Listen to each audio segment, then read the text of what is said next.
Hello everyone. तो आज की इस वीडियो में हम बात करेंगे रूट कैनाल ट्रीटमेंट के बारे में, या जिसे आप आरसीटी भी कहते हैं। तो रूट कैनाल ट्रीटमेंट क्या है?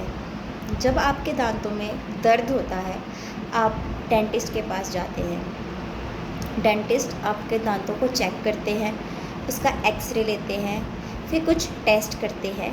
उसके बाद आपको बोलते हैं कि इस दांत में आपने रूट कैनाल ट्रीटमेंट करवाना है। अब रूट कैनाल ट्रीटमेंट क्या होता है? ये एक सिंपल दांतों का प्रोसीजर है जिसमें जो आपके दांतों की इन्फेक्शन है पल्प में, उसे निकाल दिया जाता है। डिसइंफेक्ट करके, उसे साफ़ करके, उसे भर के, उसे सील कर दिया जाता है। अब जो हमारे दांत है उसमें ऊपर की परत है जिसे इनामल कहा जाता है। उसके अंदर एक हार्ड सब्सटेंस है येलो कलर का जिसे डेंटिन कहा जाता है, और उस डेंटिन में एक सॉफ्ट टिश्यू प्रेजेंट है जिसे पल्प कहते हैं। अब हमारे ब्लड वेसल्स, नर्व्स और कनेक्टिव टिश्यूज़ मोस्टली उस पल्प में ही प्रेजेंट होते हैं। अब जब उसमें इन्फेक्शन हो जाएगी, वो नेक्रोटिक या इन्फ्लेम्ड हो जाएगा, तो आपके दांतों में दर्द हो जाती है।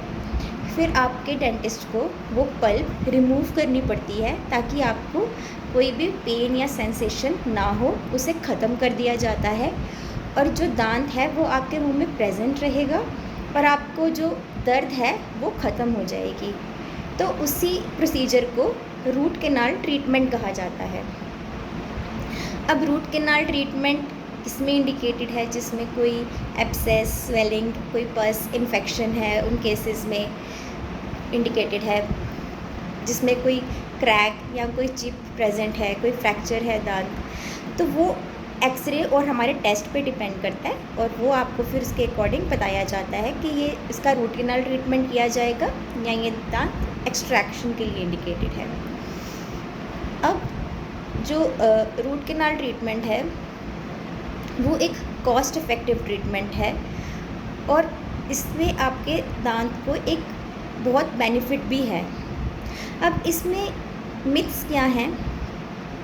अब लोग बोलते हैं कि एक बहुत मिथ नंबर 1, बहुत पेनफुल प्रोसीजर है।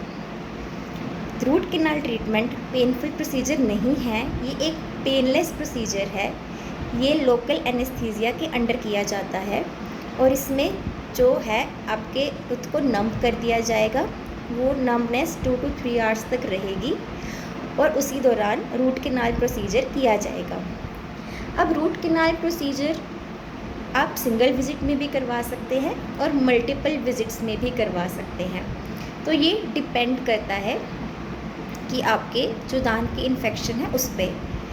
अब जो सिंगल विज़िट प्रोसीजर्स हैं उसमें इंडिकेशंस जैसे कि आपकी अगर कोई दांतों में कोई एब्सेस कुछ प्रेजेंट नहीं है, कोई पस या कुछ इसी तरह के ड्रेनेज इन्फेक्शन, मतलब कोई साइनस प्रेजेंट नहीं है, तो उसमें हम सिंगल विज़िट कर सकते हैं।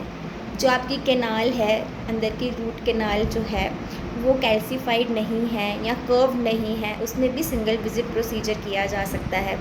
अगर कोई मेडिकली कॉम्प्रोमाइज पेशेंट्स हैं, वो बार बार नहीं आ सकते हैं मल्टीपल विज़िट्स के लिए, तो उनमें भी सिंगल विज़िट कर दिया जाता है।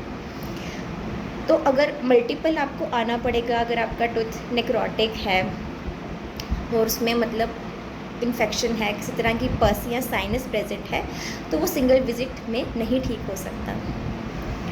अब मिथ नंबर 2 ये है कि रूट कैनाल करवाने से कोई सिस्टमिक डिजीज़ या कोई कैंसर बन जाता है।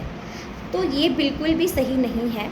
रूट कैनाल से आपको किसी भी तरह की कोई प्रॉब्लम या कुछ कैंसर या कोई सिस्टमिक इलनेस आपको नहीं होगी।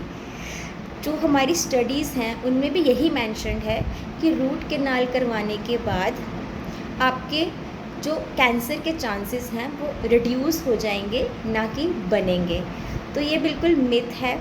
अगर आपको कोई कैंसर है और आपके मुंह में रूट कैनाल ट्रीटमेंट की गई है, तो इसका मतलब ये नहीं है कि root canal treatment is the cause of the cancer, और भी बहुत सारे कॉजेज़ हैं। तो ये बिल्कुल मिथ है, और रूट कैनाल ट्रीटमेंट करवाने से आपको किसी तरह की इलनेस, कोई सिस्टमिक इलनेस या कैंसर नहीं होगा। तो आप ये एक बिल्कुल ही इफ़ेक्टिव और बहुत ही अच्छा प्रोसीजर है जिसमें आपका दांत सेव हो सकता है। अब मिथ नंबर 3 कि हम दांत निकाल देते हैं, बचाना क्यों है?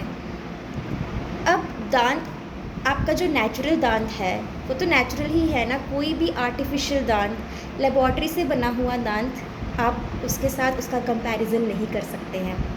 आपका दांत निकाल के उसमें ब्रिज लगा दिया जाएगा, लेकिन जो आपका नेचुरल टूथ है उसको सेव करना इज़ वेरी इम्पॉर्टेंट। आपका जो नेचुरल टूथ रहेगा आपको खाने में भी रहेगा आसानी। जब आपके मुंह में आपका नेचुरल टूथ होगा तो आपका जो फेशियल अपीयरेंस है वो भी अच्छा रहेगा, आपको च्यूइंग में हेल्प होगी, आपको ऑक्लूजन बना रहेगा। तो आपकी जो आसपास के दांतों का ऑक्लूजन है ऊपर के वो भी ड्रिफ्ट नहीं होगा और वो भी प्लेस में रहेगा। तो आपका नेचुरल दांत सेव करना is very important then any replacement with artificial teeth. Thank you.